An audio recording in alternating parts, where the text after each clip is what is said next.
Hello, welcome to Polyphonic Press. My name is Jeremy Boyd, and today I'm going to be reviewing the new album by Matt Mays entitled Coyote. Here we go.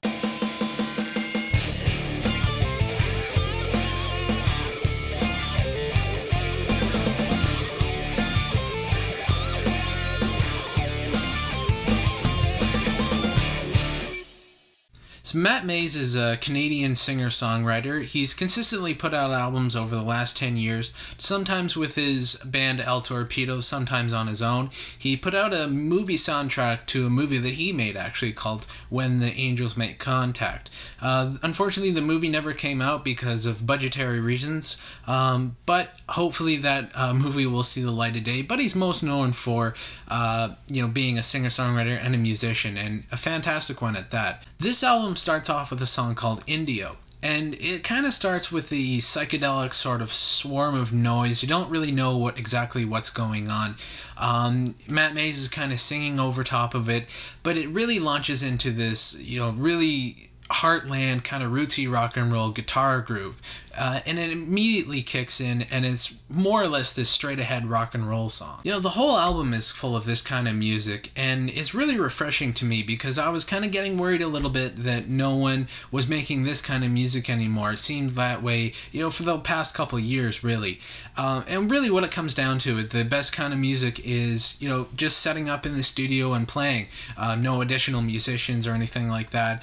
Playing live and more or less having a spontaneous vibe. The first single from this album is a song called Take It On Faith. It was released a couple months ago, and one thing I noticed about Matt Mays, he really does have a unique voice, and he kind of straddles the line of having his influences taking over, as well as being an original artist as well. He sort of alludes to his influences, but he doesn't let them take over.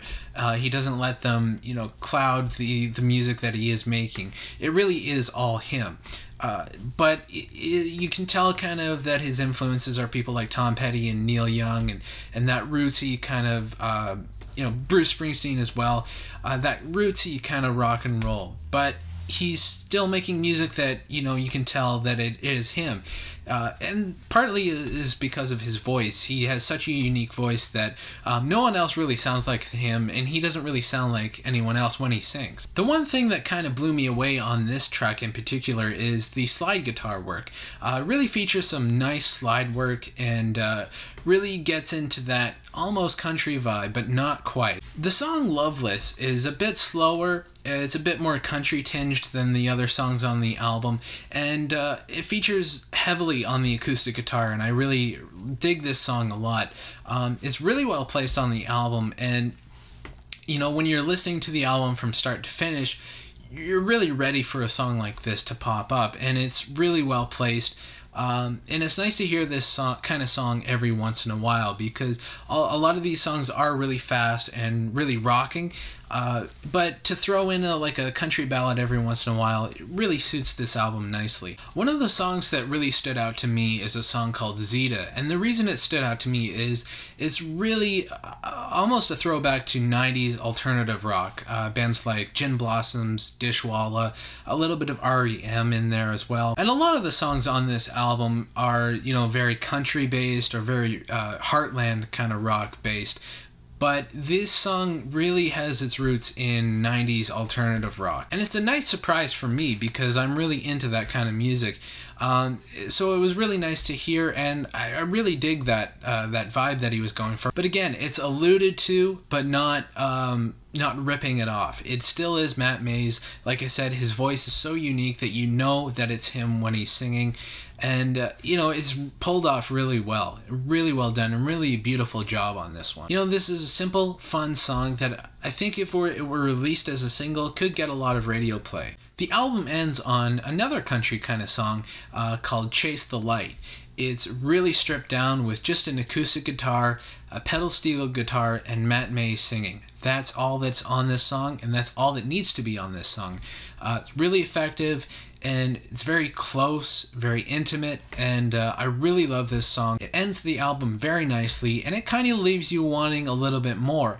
Kind of like a TV show ending on a cliffhanger. You want more music. You know, you want the album to continue on, but obviously it can't because it's, you know, the last song. So it makes me curious as to what Matt Mays will put out in the future. And I just want to hear more songs like this, more music like this. It makes me hungry for another album like this. And I hope Matt Mays doesn't take 4 years again to put out an album. The production on this album is a lot more subtle than his previous album, Terminal Romance. That album was a lot heavier, a lot more rock based. This album seems to lean back a little bit, seems to be a little bit more mellow, which I think is a good thing. I mean, as much as I love rock and roll music, I really do like simple, rootsy rock more. And I think this kind of music really suits Matt Mays a lot more. I know he was trying to experiment with more heavy rock on the last album, and it is a good album. It's got a couple great songs, like Building a Boat, for one thing, is a really great song. But I think this album suits Matt Mays a little better than that album. It sounds like he's, you know, being true to himself and not trying to be a hard rock musician. And I really respect that about him. He realized his place, realized his limitations and what he can and can't do. I'll be honest, this is one of my favorite albums of the year so far. There's really not much I can say bad about this album. Really, I can't find any flaws.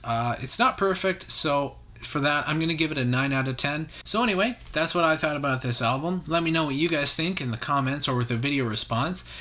Please leave suggestions for albums for me to review in the comments as well. I'm always open to suggestions for albums, because sometimes I can't get ideas for albums to review simply because I don't know a lot of like more independent artists. I'm not too familiar with them. So if you guys could, you know, kind of give me some suggestions, I would really appreciate that. It doesn't matter if I've heard of the band or not, or you know what kind of music it is, I will review it, but I would really appreciate some suggestions, because I'm starting to run out of albums that I know from artists that I know of what I would like to review. So please leave your suggestions in the comments for albums, and I guess that's about it. I'll see you guys next time. Take it easy.